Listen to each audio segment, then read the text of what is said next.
Hey everybody, making a video, just let everybody know. If there's anything that you want to know about this company, US Amps, or even this company, Hollywood Sound Labs, or Hollywood Digital, let me know. It's one of the last catalogs they made. And that's what I'm running my car. 210s.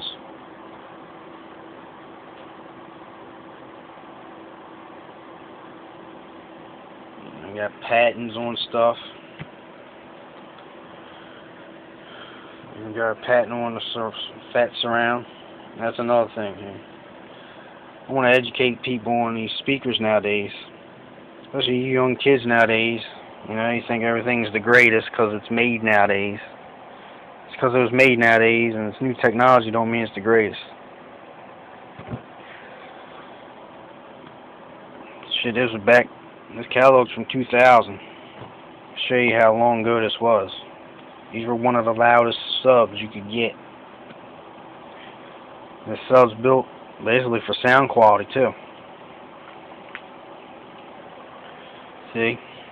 This is your normal kicker from the 90s, you know, the normal surround.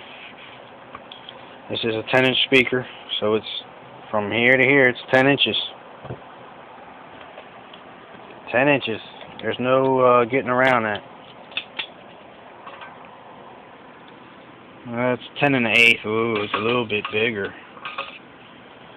And you got this speaker here. This is a Visonic, which ain't too fancy. It's right at 10. No, I ain't bullshitting you. It's right at 10. It's about the same size as that kicker. This one's got the fat surround. Big ass surround. Ooh. The problem is, you go from a 10-inch speaker, and it's like this, you know. You got the cone size. You got an 8-inch cone. Now let's see what the cone is on this one. It's only 7 inches. I ain't bullshitting you. Look at that. 7 inches. You lost an inch of cone area to get this fat surround, to get more travel so it can hit the lows better. You lost an inch of cone, man. Losing an inch of cone is like, you know, that's a big deal. Especially when you have the same size sub. You're going from a 10 basically down to a high excursion 8 is what this would be. I mean, shit. There's an 8 up here.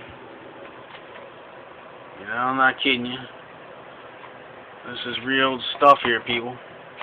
You got a 6-inch cone on this 8. Okay, on this 10 you got 8-inch cone right here. And you got 7 here. And this is the same size speaker, so you got an 8-inch cone, and you go down to an 8, you got 6-inch cone. So think about that. This 10 here only has 7 inches of cone. That's a big difference. So what Hollywood did was, Hollywood was smart. They're probably one of the only companies that was smart like this, to do something like this. That's why they patent it. They took, and instead of being dumb, like everybody else, like, you know, Infinity, when they came out with the Kappa, what was that, Perfect 10 and Perfect 12, they had them big gigantic surrounds. But like I told everybody's like, oh man, that's way better than Hollywood's, man. Look at that, look, it moves a lot farther. Yeah, man, but you don't understand is you lost cone area from getting that fat surround. Because here's one of my boxes that I built for my Hollywood. Now, if you was to take this sub right here and build a box for it and cut the hole out and the speaker fit perfect in there, okay, and then take it out and put this Hollywood in there, it wouldn't fit. You'd have to cut the hole bigger.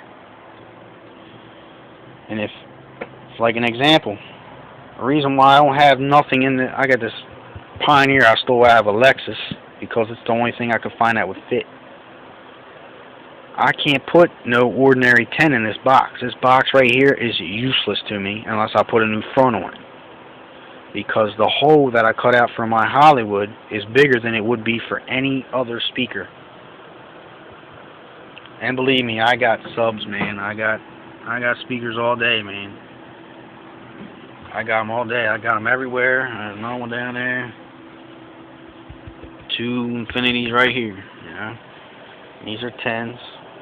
These are old from '95. We lost cone area to get this fat surround. So what do you really get? What do you gain out of that? You get to hit lower, but not really, because you lost cone area. So if you lose cone area, you're not moving that much more air. If you're not moving that air, you're not making decibels. That's what Hollywood did. Was they, instead of going in, they went out. So my Hollywood 10 is actually almost 11 inches. It's not really a 10. I got an 11. If you want to go down that road, I think it's like 10 and 5/8, or it sticks out about yay far. I put this sub in that box, and the screw holes go right on through. You can see through there. So the hole cut out for that 10 is actually, it's pretty close to what the damn size of a regular 10 is. And if you're looking at this and you're trying to figure out what is that, that's what I'm talking about. Here's the cone area. Okay, you get this fat surround, but you're losing cone area. They kept the same 10-inch cone area, but just made the surround bigger, which is smart. That is extremely smart. So everybody nowadays got this 15 with this big old fat surround on it and all that, think they're doing something. Well, all you got is a high excursion 12. Just like this 10 right here is really a high excursion 8. You got an inch more cone of a traditional 8-inch sub, which I just showed you. I'm not kidding you. This is no gimmick or nothing. I'm not trying to sell anything, okay, because this company is out of business, so it's not like I'm trying to sell you something. I'm just trying to educate the younger generation on this. I've been into this stuff. Man, I'm 30 years old, okay? I've been in this stuff since, I'm telling you, I'm not kidding you, since I was 8, 9 years old. I've been in the stereos. My sister and her boyfriends listening to, Guns N' Roses and, Kicks and all that shit back in the day. Val Hannon and stuff, they had speakers in their car, I liked it then. I've loved this stuff ever since. My dad was in a band. He played the bass guitar. He had big monster Tower 15s to play the bass and shit, I just loved it, man. I think I was the first kid in 6th grade to have 15s in my bedroom for damn stereo speakers, So I'm trying to educate people on this. This is straight up real deal, man. That's 7 inches of cone. Okay, this one's got 8. There's a whole inch of cone. And then you wonder why this kicker would be louder than this Visonic, even though this Visonic's got this big old surround and it's moving farther. All that flex don't mean nothing, man. Man, I don't even want to get into you on the amp situation. I'm just shedding a little light on a little detail of something that needs to be showed. Hollywood excursions. I know a guy that had 2 10s and an Acura on a US 400X. Burping 151, 152s. He was a champ in Maryland for a while.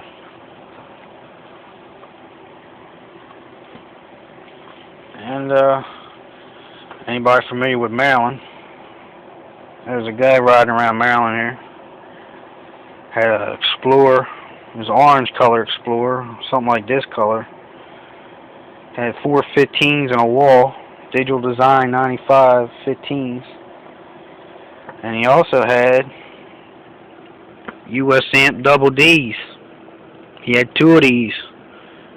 And what this is actually 2 DE3000s strapped together. And what that means is, a strap means it's an amp. 2 amps are wired together to work as one. You strap them together. One's a master amp, one's a slave amp. It's kind of like in your computer, you know, you got a master drive and slave drive. Something like that. You put them together, they work together. You just wire them up a little differently. One works out of phase, 180 out of phase.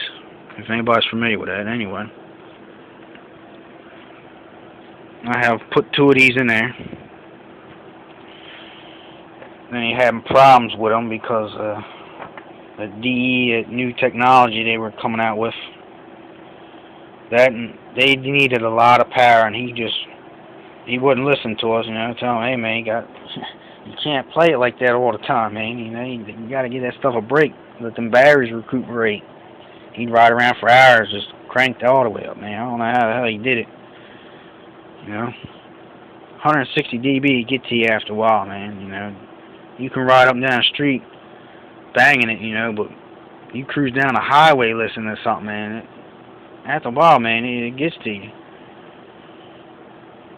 And you ended up with using 2 of them, which wasn't bad. And all the Double D was actually this US 6000. If anybody wants to know anything at all about US amps, I mean, I can tell you about the JL models.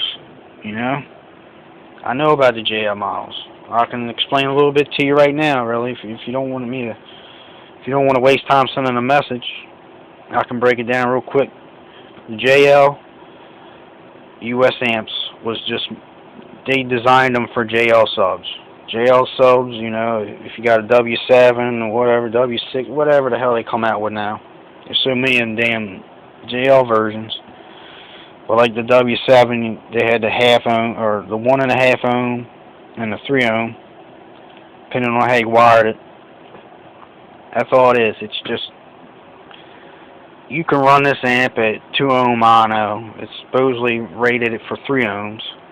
That's the only thing different. It's just rated different. This one's rated for the JL subs, and these aren't. You had the X's. And if you're familiar with 600X, 1000X, you know, 2000X. These ones were 4 ohm stereo. You could take them down to 2 ohm stereo. Then when you bridge, 2 ohm stereo bridged is 4 ohm mono. These ones just went down to 1.5 ohm stereo and 3 ohm bridged. These went down to 1 ohm stereo, which is 2 ohm bridged. And then you had your high currents, which, you know, these were 1/4 ohm, 1/2 ohm stable. And you can run these all day long, 1/2 ohm. They'll play. A lot of people want to play that 0.7 ohm, all that craziness. And the thing with them ohms is, when you drop down them ohm loads, you lose sound quality. You lose control of the sub and everything. That's where a good dampening factor comes into play. If you read these, you know, these got high dampening factors. And if you look at the THD on them, you know, that's real low. That's very clean power. A lot of your amps now don't even go past 0.0. They're usually 0.5 or 0.1 or something of that nature, you know, that's dirty. That's a very dirty amplifier. And I don't even want to get into that. That's a whole nother video on that. But like I was saying, you know, if there's anything you want to know about these 2 companies, let me know.